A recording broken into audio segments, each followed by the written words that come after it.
इस वीडियो में हम जिस ड्रग का रिव्यू करेंगे फ्लूका 150 मिलीग्राम्स सिप्ला फार्मा की प्रोडक्ट है, जो कि इंडिया में एक बहुत अच्छी फार्मास्यूटिकल कंपनी है और उसकी प्रोडक्ट्स बहुत ज़्यादा प्रेस्क्राइब होती हैं। फ्लूका के अंदर जो ड्रग है that is called as fluconazole tablets होती हैं। और स्पेसिफिकली ये जो आपको टैबलेट मिलती है, ये एक पैकेट में आपको एक ही टैबलेट मिलती है फ्लूकोनाजोल की। देखिए, ये जो फ्लूकोनाजोल है ये एक एंटी फंगल ड्रग है, यानी फंगस को मारती है। अब फंगस क्या है? फंगस जो है वो एक ऐसा माइक्रो ऑर्गेनिज्म है जो इंसानों के अंदर इन्फेक्शंस भी फैलाता है। इसके अलावा जो आपकी किचन में ब्रेड वगैरह होती है उसके ऊपर भी इन्फेक्शन फैला रहा होता है। तो फंगस, जो आपकी डेंड्रफ है, बालों में डेंड्रफ, वो भी फंजाई है। और वो भी क्या करता है कि डेंड्रफ की वजह से आपके बाल खराब हो जाते हैं। इसके अलावा जिल्द के ऊपर फंगल इन्फेक्शंस होते हैं जिसको टीनिया के नाम से जाना जाता है। स्पेसिफिकली ये जो केस मैं आपसे डिस्कस करने वाला हूं, इसको हम कहते हैं वेजाइनल कैंडिडियासिस। खवातीन में वेजाइनल कैंडिडियासिस होता है अगर अनकॉम्प्लिकेटेड इन्फेक्शन है वेजाइना के अंदर फंगस का।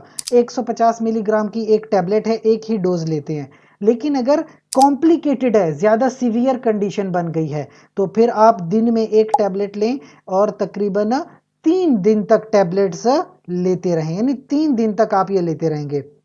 बार बार किसी खातून को बार बार इन्फेक्शन हो रहा है तो आप फिर 150 मिलीग्राम की एक टैबलेट तकरीबन 7 से 14 दिन यानी 2 हफ्तों तक लेते रहें। और इस तरह से फिर आप अपने डॉक्टर से जब मशवरा करेंगे, डॉक्टर के मशवरे के मुताबिक ही इस्तेमाल करेंगे। लेकिन ज़्यादातर ये प्रोटोकॉल्स फॉलो होते हैं। मुख्तलिफ तरह के इन्फेक्शंस होते हैं। एक होता है ईसोफेजियल कैंडिडियासिस, यानी कैंडिडा क्या है? कैंडिडा तो फंजाई है। अगर उसका इन्फेक्शन हो जाए आपके गले में, इसोफेगस, या थोड़ा सा गले से ऊपर मुंह के अंदर, उसको कहते हैं ओरोफ्रेंजियल कैंडिडियासिस। उसमें भी फिर आप टैबलेट्स इस्तेमाल करते हैं। 200 मिलीग्राम तक की टैबलेट इस्तेमाल कर लेते हैं, दिन में एक ही टैबलेट काफ़ी होती है। तो ये कुछ चीज़ें हैं फ्लूका के हवाले से जो आपको पता होनी चाहिए। अब जो ज़रूरी बात मैं आपको बताने वाला हूं, अगर एक खातून प्रेग्नेंट है, प्रेगनेंसी में बिल्कुल भी इस ड्रग का इस्तेमाल नहीं करना है और अपने गायनाकोलॉजिस्ट से मशवरा करेंगे।